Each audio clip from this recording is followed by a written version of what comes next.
I worked at the World Trade Center, so our office was at 7 World Trade, and so that was our, if we're doing anything daily, that would be our office. And so the United Nations was just about to happen, and so we're doing a lot of prep work for that. I was going to be doing the lead advance for the Princess Nora, I think it is, of Jordan. And so I was going to go in the office for a while, and then I had a meeting at the consulate later to discuss, the advance. And so I lived in New Jersey and would come through the Lincoln Tunnel and, typical New York, it probably took me an hour and a half to get through this stupid tunnel or whatever. Yeah.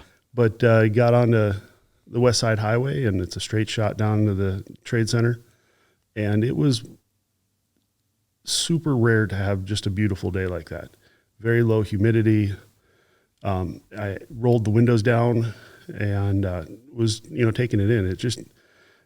After a sticky summer, like those days where there's low humidity and it seems nice, like not very many. And just enjoying the weather and just driving down the highway. And the way the parking garage worked for the Trade Center was the entrance was in the middle of the road. And so I'm waiting at a traffic light, just getting ready to pull into the parking garage. And directly above me, the first plane hits. So you saw it? No, you just feel it. Yeah. And so, I'm like gripping my steering wheel and I'm bent under, and you're just like, what the, and immediately, like instantly, like I looked up and you could see, this hole and debris falling out. And, I didn't know it was an airplane at the time, but I knew it was something terrible had happened. So with that first one, did you have a spidey sense of that it was nefarious, or did you think it was just a fucking horrible accident? I probably assumed it was something bad. Yeah. I don't know. So there was a picture, and I'm very visual, and there was a picture that we had in our office at 7 World Trade that it was agents helping people in the 93 bombing. And I that was like front of mind, like I always thought about that. And, you work in this trade center and you're like, well, this is a pretty amazing place. And I think they said like 60,000 people would work there during the day or something, just an amazing place. And I remember looking at this picture all the time of the first bombing. And so when that first plane hit, I didn't know what happened, but I just assumed it was bad. It wasn't good. And so my car had a siren on it, and so I was able to use the siren and get over to the right, and I just started grabbing stuff out of my bag, carried a badge with a chain on it, put it on, grabbed a flashlight, a baton, a few other things, and started heading towards the front of the building that had just been hit. And, it had taken me not even 30 seconds, grab stuff out of the car and head over there. Had to jump over a Jersey barrier because I was on the middle of the road or whatever. And I'm getting to the front doors, and out of the front doors comes 2 women, and one was severely injured, looked like she had been burned or something. And so my thought is that at the time, I don't know what happened, but she needed help. And I think she was probably burned from fuel that had caught fire, and she was probably in the elevator. And so I said, just stay right here. There'll be ambulances coming. And then I realized that we had a ton of medical equipment in our office because the United Nations was getting ready to happen. And so we had these things called FAT kits, which are first aid and trauma kits.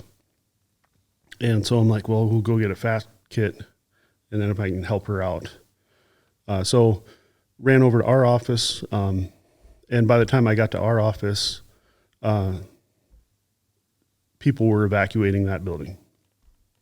And so I saw a handful of agents that I was friendly with, classmates and stuff, and told them, hey, there's injured people over there. Let's grab some FAT kits. So a handful of us went upstairs and grabbed fat kits and other medical equipment. And then we headed down to try to find, injured people. And we weren't finding anybody. And I don't think there had been very many ambulances showing up yet. This is still the first couple minutes. But we're just not finding a lot of people. And we're just kind of standing there looking around. But all that debris is falling out of the building. And it's falling towards us where our building was. Was it just kind of a mixed match of a lot of different type of debris, or was it a specific material? No, just all kinds of shit. Junk, yeah. Paper floating to like stuff falling.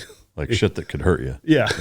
And so there was some walkways that crossed that. The West Side Highway was a bigger, like 4-lane road, plus the parking garage ramp or whatever. And so first we went and kind of took cover under that, standing there, and still trying to figure out what to do. We're not seeing any injured people, but we've got all this medical equipment, and we're like trying to, come up with plans. And then we started seeing some jumpers. And that fast? Yeah, it was pretty quick, within minutes, Wow. And I remember seeing the first one land. The first one that I saw landed in a planter, like a big, big giant flower planter, concrete, and the noise, really unexpected how loud that is to see, somebody jump from a building or whatever and land like that. And so then start thinking, well, we probably are way too close for, if there is big debris that's going to fall out.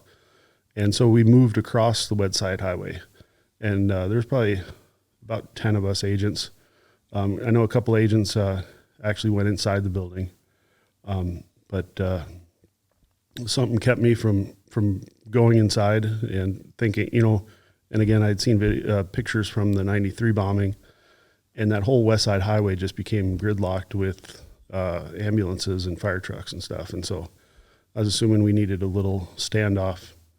And so we moved across the West Side Highway, and then we took over some tables, started setting up the equipment, opening it up. They had oxygen bottles, turning them on and getting it ready, because we're assuming that large amounts of injured people are going to be brought down, and thought, we could help out. But after that initial wave of a handful of injured people, everybody else came out, could walk and were mobile. And, I think we put on like one Band-Aid or something like that. Very little help that we were able to do. And just kind of stood there, watching people jump. I mean, so like as you're standing there, intermittently people are falling, hitting the ground. And how far are you from that? It's across a 4-lane highway. So I don't know. It's like a football field? Yeah. Maybe? Yeah, maybe less than that, maybe. And you can obviously hear it every time. Yep. Do you know about how many people you probably saw land? Lots. Like dozens? Yeah. Hundreds? I don't know if hundreds, but lots. Dozens? Yeah. Fuck, man. What's going through your head witnessing that? Are you just like, holy shit, every time? Yeah.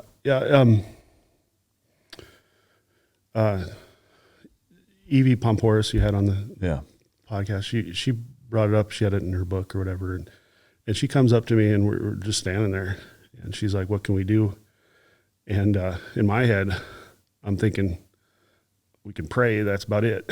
and I must have said, and I don't remember if she remembers it like a dagger, I think. I said, nothing. Like, we can't do anything. Like, you can't. And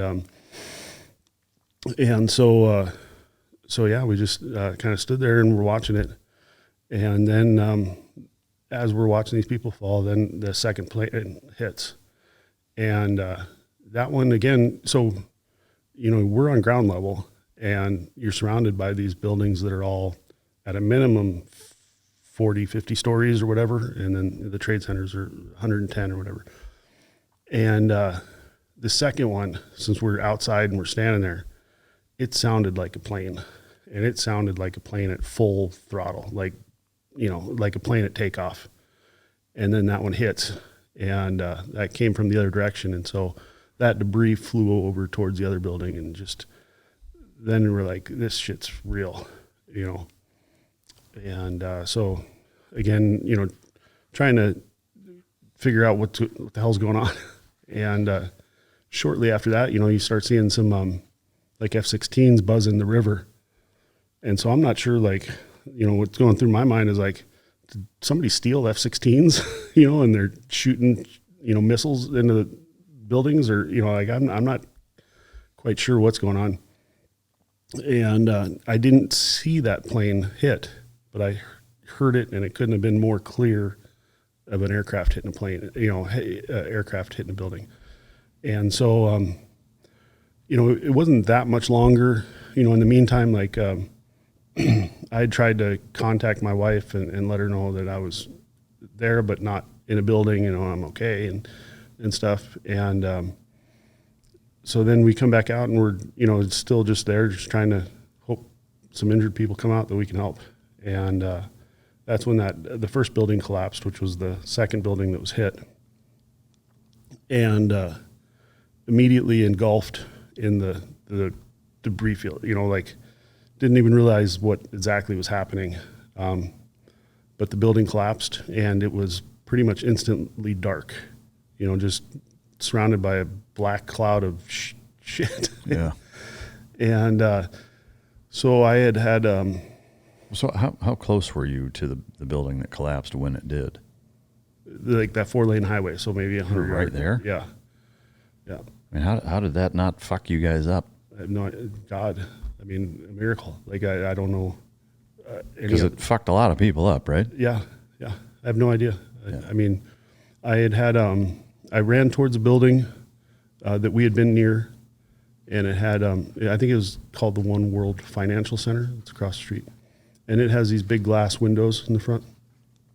And I had my baton, and it's a little short baton, and I just started banging the window, and eventually it broke, and I jumped through the window.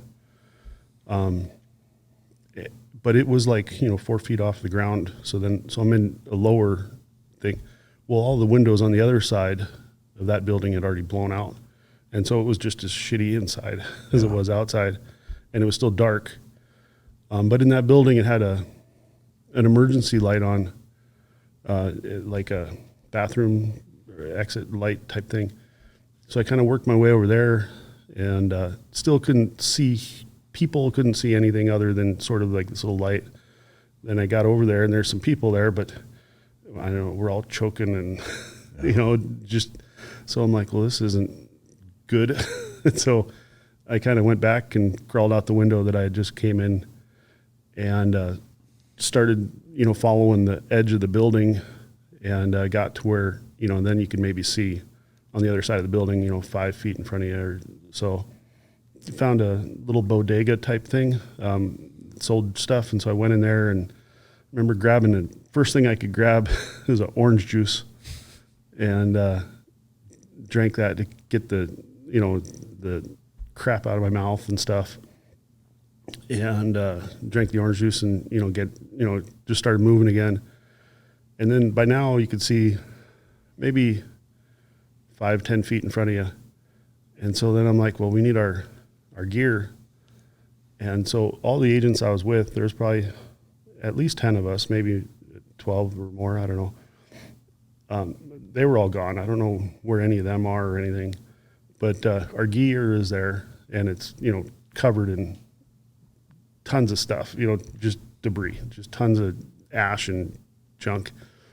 And so I grabbed, you know, cleared some of the stuff off, and ended up grabbing 2 or 3 bags, and started carrying them. You know, they zip up, and, you know, so got the debris off, and then, you know, consolidated a couple, and got the debris off, and started working towards the water, towards the river, and came across another agent, and he was helping a lady.